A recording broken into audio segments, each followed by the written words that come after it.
Katotohanan sa kasal ni Sian Lim at Iris Lee na ginanap sa New York.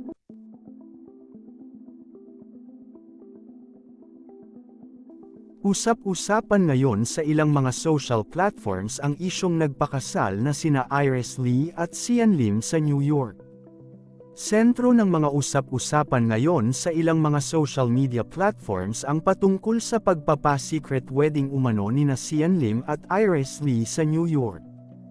Ilang buwan matapos ang pagkumpirma ni Sian Lim at Kim Chiu ng kanilang paghihiwalay, naging usap-usapan naman ang patungkol sa pagpapakasal ni Sian Lim at Iris Lee. Nag-ugat ang mga usap-usapang ito nang mag-post si Sian Lim ng isang hint patungkol sa isang importanteng petsa sa kanyang social media account. Pahayag ni Sian Lim, "Life is biggest reward for humanity and everything revolves around this. Expect the unexpected, keep some room in your heart for the unimaginable."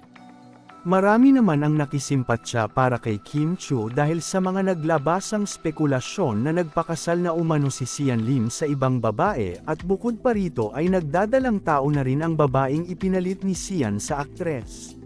Matatandaan na isang vlog noon ni OG Diaz, na pag-usapan nila noon pang 2022 namamataan na nagkakasama sina Iris Lee at Sian Lim.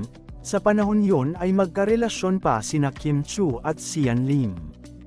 Hindi naman umano sigurado ni OG Diaz kung sa pagkakataong yon ay may romantic relationship na ba sina Sian Lim at Iris Lee o nasa getting to know stage pa lamang ang dalawa.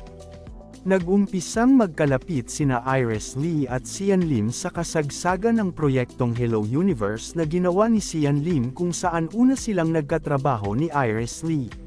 Samantala, tila nakumpirma naman ang isyong nagpa-secret wedding sina Sian Lim at Iris Lee sa isiniwalat ni Sian Gaza na umano'y magkasama na sa iisang bahay ang dalawa kahit pa noong hindi pa tuluyang natatapos ang relasyon nila ni Kim Chiu. Sa makatuwid ay pinagsabay umano ni Sian Lim ang dalawang babae sa kanyang buhay.